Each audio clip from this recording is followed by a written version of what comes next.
Hey guys, today I wanted to cover some upfront costs that you may not have thought about when buying your new home. Stay tuned.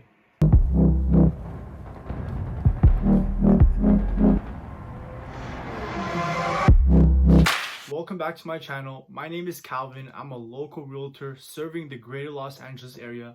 And today I wanted to cover a misconception that many think when buying their own home. And that's the down payment is the only amount of money they need upfront. However, that's simply not the case.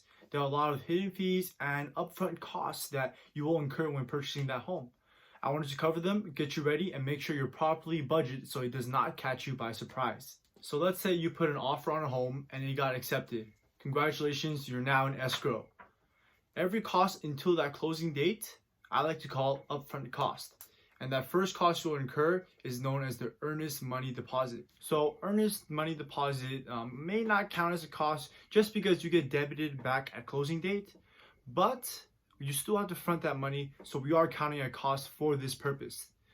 Earnest money deposit is typically 1 to 2% of the entire purchase price, but it can be negotiated.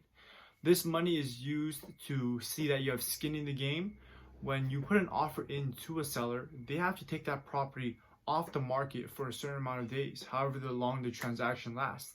And if you back out, then they have lost that opportunity time. So you fronting up the money shows that you're serious and will bet that money that you'll go all the way through with the transaction. Number 2 is the home inspection fee. You'll notice once you sign into escrow, that's when money comes out of your pocket. Well, this home inspection fee is to cover you.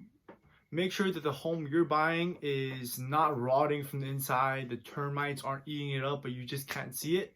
It's honestly a great idea and will protect you in the long run. One of these fees is an appraiser fee. This fee is paid to the appraiser to come out to your home to give your house an appraisal. What a tongue twister. Well, it's to ensure that you didn't buy a home that's worth a lot less than you anticipated. You know, you don't want to be buying a $550,000 home if it's worth $420,000 in the market. So those are your upfront costs. So now your transaction went smooth. It's time to pay the closing costs. It's important to know that these closing costs can be financed into the rest of your loan. The closing costs I like to split up into 3 different categories. First, it's the lender fees.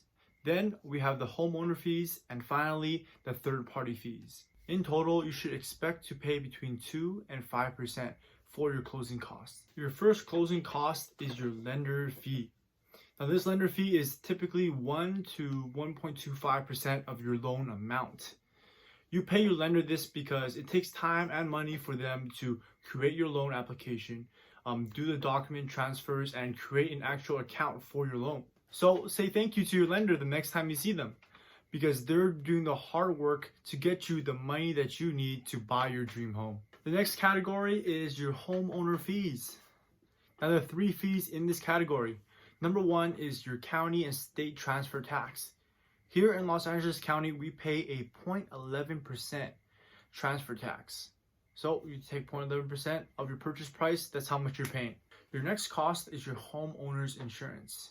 Just like when you take a loan out in a car, your bank or your lender needs to know that their property is 100% insured.